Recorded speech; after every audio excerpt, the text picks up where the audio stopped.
Hello there.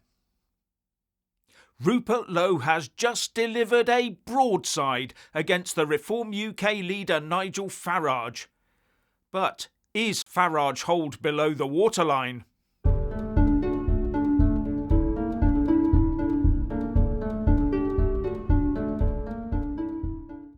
At the time of making this video, Nigel Farage had still not replied to Rupert Lowe's bombshell open letter published on X some 8 to 9 hours ago.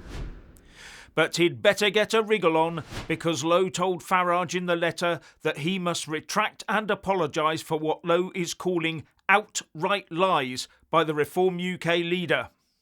And Lowe says he has legal teams, yes, plural, legal teams, working on it all. I'm not sure this is going the way that Farage envisaged. Lowe started his letter by saying, "Nigel, my latest invitation for dinner with you did not receive a response, but I am going to make one last effort. Our members deserve that. Without them, neither of us would be in Parliament. Their hard work, their efforts, their determination, that's what put us there. Not me, not you, them." And Lowe is absolutely right on that. As a former volunteer political party activist myself, I know how backbreaking and time-consuming supporting a political party can be, not to mention the inevitable drain of it on your personal finances. All for the cause. Try it yourself if you don't believe me. So all supporters, especially those who go out delivering leaflets and knocking on doors in all weathers, must be given huge respect and thanks. Rupert Lowe continues, "Silencing members on the threat of being removed from the party for speaking out about my treatment is not acceptable in a democratic organisation. These people are volunteers who care about their country. They have every right to express their opinion on what has happened to me. I urge you to treat them with the respect they deserve." Silencing members on the threat of being removed from the party for speaking out about Lowe's treatment? If true, this is elevating the battle to a new height and could up the legal stakes considerably. "I know what is happening behind the scenes," continues Rupert Lowe, "and I know it has shocked you. This will not stop and will only worsen. We can all see the truth.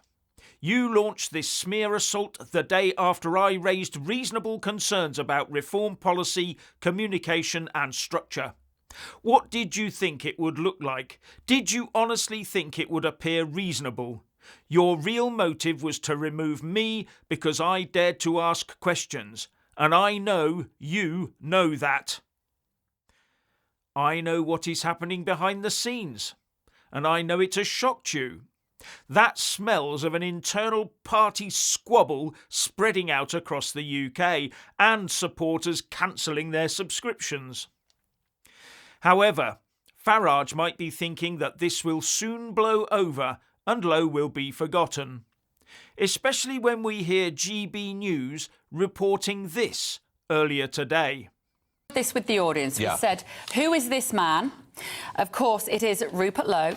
And JL Partners did a poll of 2,000 people, Carol, and 86% of the public and even 71% of Reform voters didn't know who he was. I know that because he's big on Twitter. I see him on Twitter. Very popular on Twitter. He's very popular on Twitter. But Nigel Farage is Reform. It's a busted flush without him, and that is a fact. And whether you love him or whether you loathe him, he is one of the most influential and consequential politicians of the 21st century. And this all this nonsense now. Rupert Lowe wants to be leader, and the bottom line is Farage. And I've campaigned with Farage. I'm not with him, but I've been reporting his campaign trail, and I've seen what he does with all classes of people, from all ages of people.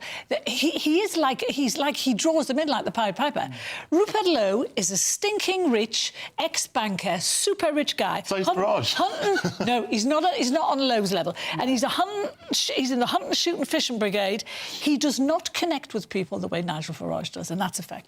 So 86% of the general public and even 71% of Reform UK voters do not know who Rupert Lowe is. Even after the wall-to-wall political coverage of this in the press and social media. Could this be what Farage is banking on? Today's newspapers being tomorrow's binliners. Makes you wonder about the chasm between politicians and the public, doesn't it? But it also shows you how much of a one-man band Reform UK really is. And even the new not-for-profit company that has been set up by Farage to take over from the old company setup and democratise the party only has two officers named in it, Nigel Farage and Mohammed Ziyadin Yusuf, the party chairman. Anyway, Lowe continues in a sort of conciliatory vein. As requested previously, we must resolve this in the manner expected of us by both the party and the country, in private, behind closed doors, just the two of us, to see if a better path can be forged for reform. I have asked for this on multiple occasions over the last few months, with no success. I am trying one last time. But then comes the zinger. But before that can happen, you must stop your malicious witch hunt.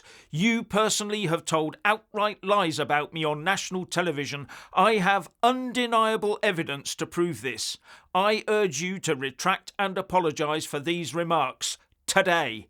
Statements issued by the party contain outright lies and are designed to smear my reputation with zero evidence. I will not tolerate falsehoods, and my legal teams are working on it all. The British public do not appreciate foul play. So there you have it. Rupert Lowe is demanding that Nigel Farage apologise and retract his derogatory statements about Lowe.